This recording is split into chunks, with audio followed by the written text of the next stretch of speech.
माप। उसमें हमने बहुत से टॉपिक बना लिए माध्य के बारे में। अब हम पढ़ेंगे माध्यिका कि माध्यिका कैसे निकाली जाती है। ये NIOS की इकोनॉमिक्स का चैप्टर 8 है, केंद्रीय प्रवृत्ति के माप।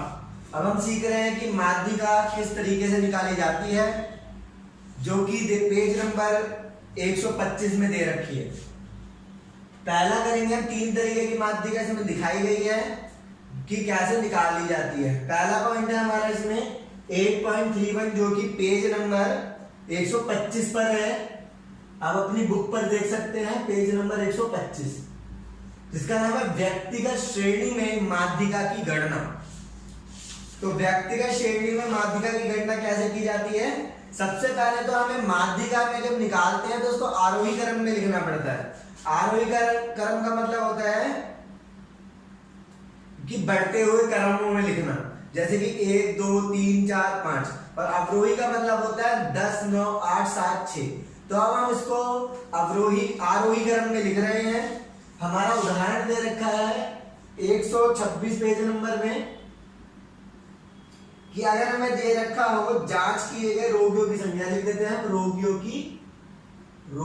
की संख्या, जो कि आपकी बुक में दे रखा है। इसमें दे रखा है रोगियों की संख्या 10 12 15 20 13 24 17 और 18। यह हमें क्वेश्चन दे रखा है।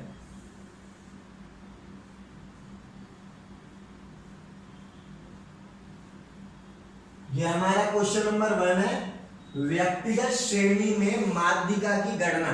तो सबसे पहले हमें इस क्वेश्चन को जो दे रखा है इसको हम आरोही क्रम में लिखेंगे, बढ़ते हुए क्रम में। तो उसका हम उत्तर लिखते हैं यहां पर, रोगियों की संख्या।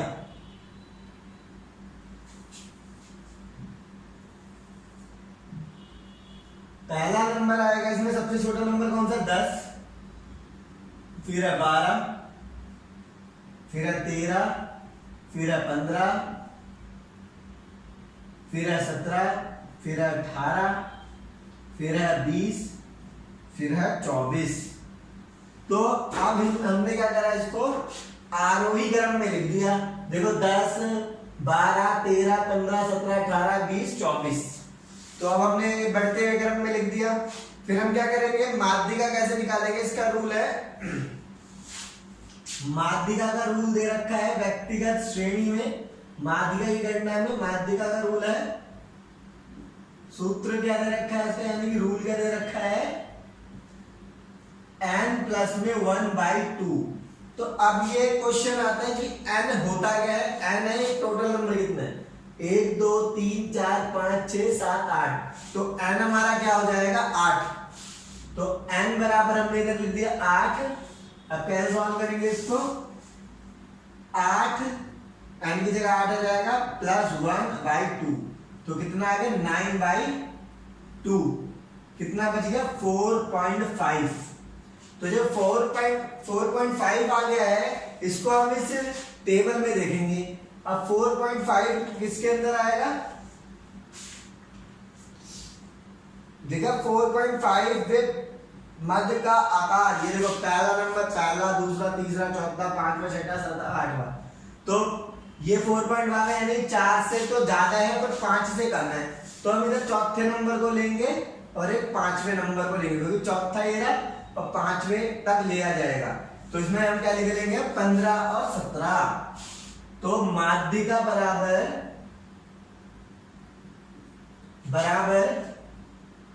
5वां नंबर 15, चौथा नंबर 15 और 5वां नंबर 17/2। तो कितना आ जाएगा? 15 और 17 को जोड़ेंगे तो इधर हम 15 और 17 को जोड़ लेते तो आ जाएगा 32 आ जाएगा, 32/2। अब हम 32 को 2 से बाहर दे देंगे तो 16। तो हमारा आंसर क्या है? माध्यिका बराबर 16।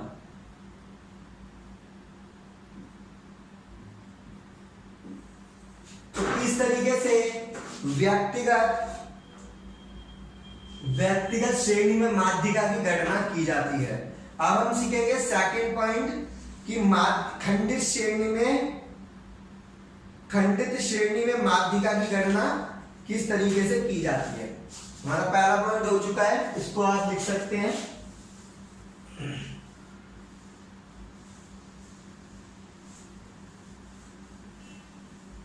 अब हम सीख रहे हैं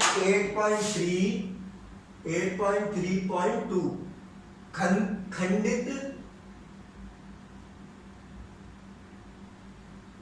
श्रेणी में माध्यिका की गणना। तो हम क्या कर रहे हैं, खंडित श्रेणी में माध्यिका की गणना को सॉल्व कर रहे हैं। हमारा सेकंड पार्ट है ये। इसके अंदर भी सबसे पहले मैंने बता दिया माध्यिका जब निकाली जाती है, जितने भी माध्यिका होती है सबसे पहले इसको आरोही क्रम में लिखो या अवरोही क्रम में लिखो। उदाहरण के लिए हम एक एग्जांपल यहाँ लिख लेते हैं। हमें क्वेश्चन 1 दे रखा है, इसके बेस पर हम जानेंगे किस तरीके से खंडित श्रेणी में माध्यिका की गणना की जाती है। तो अंक हमें दे रखा है 45, 55, 25, 35, 5, 15 और हमें छात्रों की संख्या कितनी दे रखी है,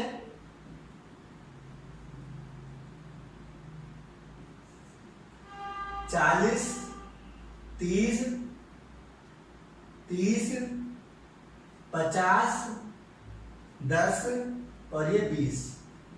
तो ये तो हमें क्वेश्चन दे रखा है, ये हमारा क्वेश्चन है। इसको हम किस तरीके से लिखेंगे, सबसे पहले हमने क्या करना है, इसको हम आरोही क्रम में लिखेंगे।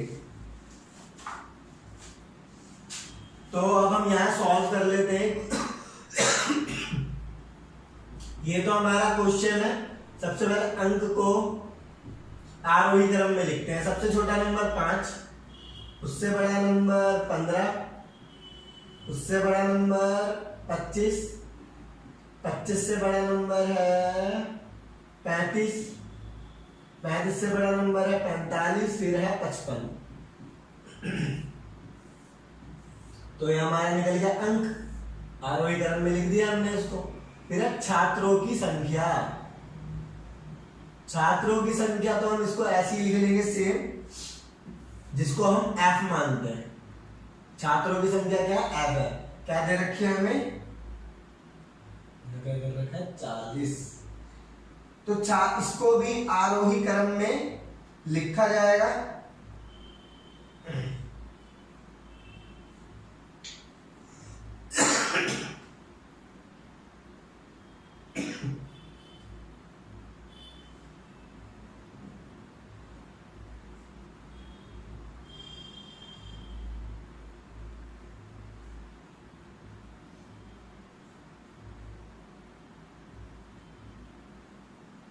इसको भी लिख लेते हैं आरोही क्रम में 10, 20, 30, फिर से 30,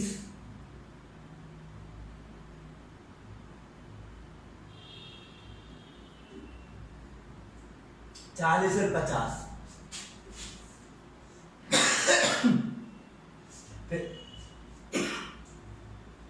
फिर हम क्या करेंगे, संचयी आवर्ती निकालेंगे, जिसको हम क्या कहते हैं, CF। तो CF जब निकाला जा रहा है तो CF क्या होता है, जोड़ जोड़ के CF को निकाला जाता है। तो हमने 10 लिख लिया, इसको जोड़ोगे 30 आ जाएगा। ऐसे जोड़ते चले जाएंगे हम, कितना आ जाएगा इधर, 10 का 10, 10, 20 और 10 30, 30 और 30 इधर आ जाएगा 60, इधर आ जाएगा 90। ऐसे जुड़ रहे हैं, 90 और 40 130 और ये कितना हो जाएगा 180। तो हमारे टोटल लास्ट में क्या रखा है, 180। फिर हमारा रूल कौन सा लगेगा, वही जो हमने पहले लगाया था। क्या लगाया था, माध्यिका का रूल हमने, सूत्र n+1/2। n कितना दे रखा है, n ये होता है जो लास्ट में आ जाता है 180, जो टोटल करके आया था। तो आ जाएगा इधर 180 जमा 1/2, तो कितना हो गया 181 आ रहा है यहाँ पर बेटे दो, तो कितना आएगा 2 × 18 2। अब 181 को 2 से भाग दे दो, 2 × 18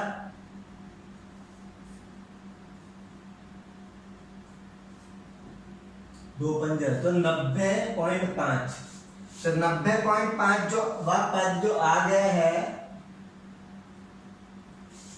अब क्या करें संचयी आवर्ती में 90.5 को ढूंढेंगे।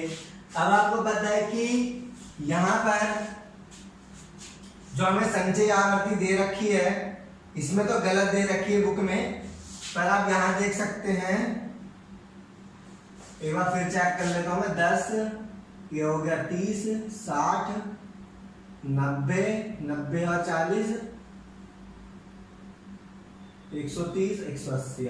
तो वो बुक में गलत दे रखा है। 90.5 जो दे रखा है वो किसके अंदर है, यानी कि 90.5 इसमें तो आ नहीं सकता क्योंकि 90 से वो ज्यादा है। तो 90 से ज्यादा इसलिए 130 से तो कम है, इसलिए 130 के अंदर ये सम्मिलित है।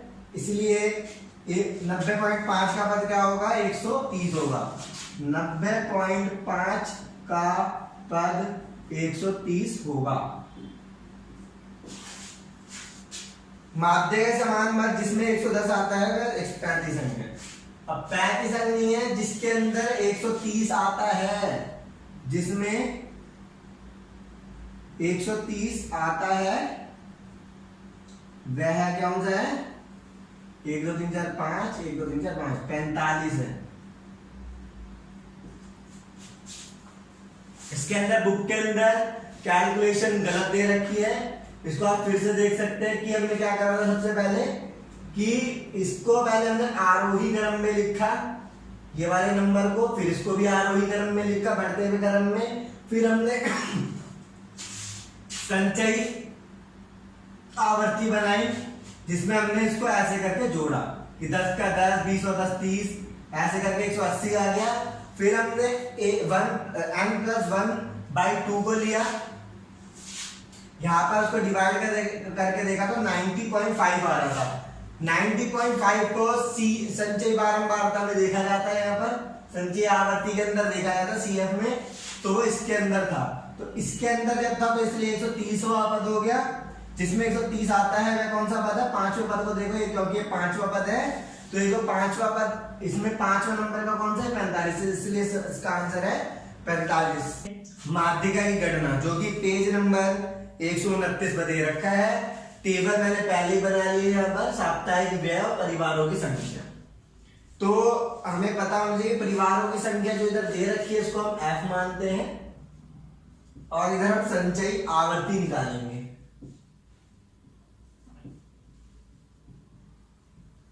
संचयी आवर्ती मतलब CF। अब हम क्या करेंगे इसमें इसको जोड़ जोड़ के निकाला जाता है। 14 का 14 आ जाएगा यहाँ पर, 23 और 14 37 आ जाएगा, और 27 और 37 आ जाएगा 64, 64 और 21 आ जाएगा 85, और 15 और 85 आ जाएगा 100। तो ये हमारा CF जुड़ गया है। अब मैं आपको बहुत इजी वे में बताऊंगा कि किस तरीके से ये वाले फॉर्मूले के द्वारा माध्यिका निकाली जाती है। सबसे पहले आपको ये वाला फॉर्मूला याद करना होगा। ये L1 क्या होता है लोअर डिजिट होती है इसकी, वर्गांतर की लोअर डिजिट L1। n/2 हम यहां से निकालेंगे क्योंकि हमारा n क्या है यहाँ पर n बराबर हमारा है 100, और CF क्या दे रखा है यहां से हम देखेंगे। सबसे पहले हम क्या करेंगे n को 2 से भाग दे देंगे, तो 100 को हमने दिया 2 से भाग तो कितना आ गया 50। तो n बराबर क्या आ गया हमारा 50। अब 50 आपको देखना होगा किसके अंदर है, 50 है इसके अंदर, 37 से बड़ा है तो 64 से छोटा है, इसलिए 64 के अंदर आता है 50। इतना ध्यान रखो क्योंकि 64 से ज्यादा नंबर हम नहीं ले सकते, हमें 64 ही लेना पड़ेगा। तो 64 के अंदर जब लोगे तो आ जाएगा 50। तो 50 में आपको इजी में बता देता हूँ कि ये इसके अंदर जब 50 मिल जाएगा, ये भाग देने पर जब हमने n को यानी कि ये वाले n को 2 से भाग दिया तो 50 आ गया, और 50 हम इसमें फिर ढूंढेंगे CF में, तो हमें इसके अंदर मिल गया। इसके ऊपर वाला CF, इसके जस्ट सामने वाला F, उसके जस्ट सामने वाला ये L होता है। क्या समझे आप? पहले हमें क्या ढूंढना है कि जो L निकला है, फिर हमने इसको 2 से भाग दिया, 50 आया तो 50 कहां पर है? यहाँ।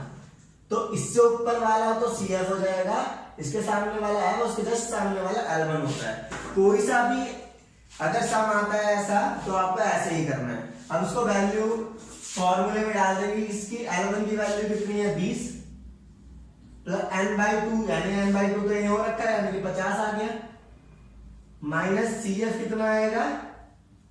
CF है 37, F कितना है हमारा? 27, इंटू I होता है जो वर्गांतर का डिफरेंसेस होता है, यानी कि इसका वर्गांतर का डिफरेंसेस कितना है? 10, तो हमारा I है 10। अब हम क्या करेंगे? 20 का 20 लिख लेंगे, प्लस इन दोनों को जोड़ दे, इसको घटा देंगे, 50 में 37 घटाओगे कितना आ जाएगा? 3 13 बटे 27 गुणा में 10। अब हम क्या करेंगे? सबसे पहले बोर्ड मास के अकॉर्डिंग हमें मल्टीप्लाई वाला सॉल्व करना चाहिए, तो 20 का 20 लिख लिया, प्लस का प्लस, 13 को 10 से गुणा करोगे तो 130 बटे 27, नीचे आ गया इसके 1। अब हम क्या करेंगे? 27 और 1 का एलसीएम निकालेंगे, कितना आ जाएगा? 27। 27 को 2 से गुणा कर दो, कितना आ जाएगा?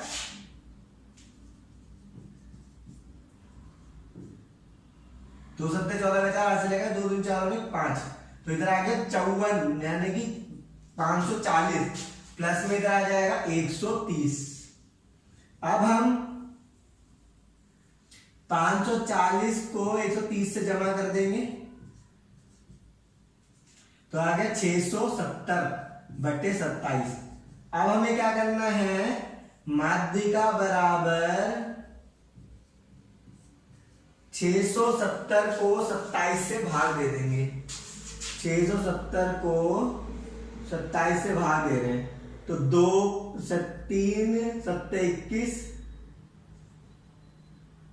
3 दूनी 6 और 2 8, तो ये ज्यादा हो रहा है। 27 को 2 से करके देखते हैं, 2 सत्ते 14 का 4, 3 सत्ते 21 का 1 से लगा दो, 3 दूनी 6 और 2 8, 2 सत्ते 14 का 4 से लगाए, 2 दूनी 4 और 1 5, यानी कि 27 दूनी होता है 54, तो 27 दूनी लेंगे हम।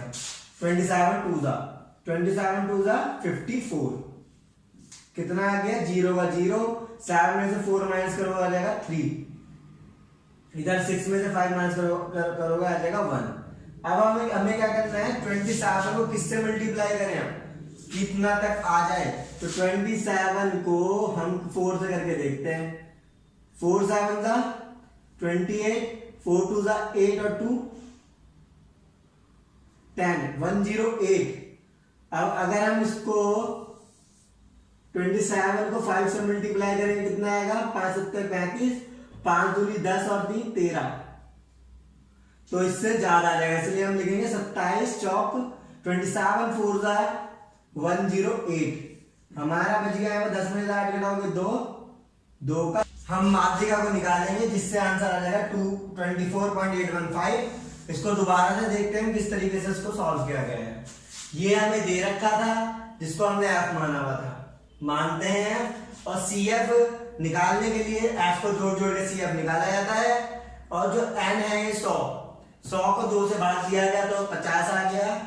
फिर इसके अंदर देखा जाएगा 50 किसके अंदर इंक्लूड है, तो 50 64 के अंदर इंक्लूड है। इसके ऊपर वाला CF, इसके सामने वाला F, उसके जस्ट सामने वाला L होता है। इस तरीके से हम माध्यिका को अखंड श्रेणी में निकालते हैं।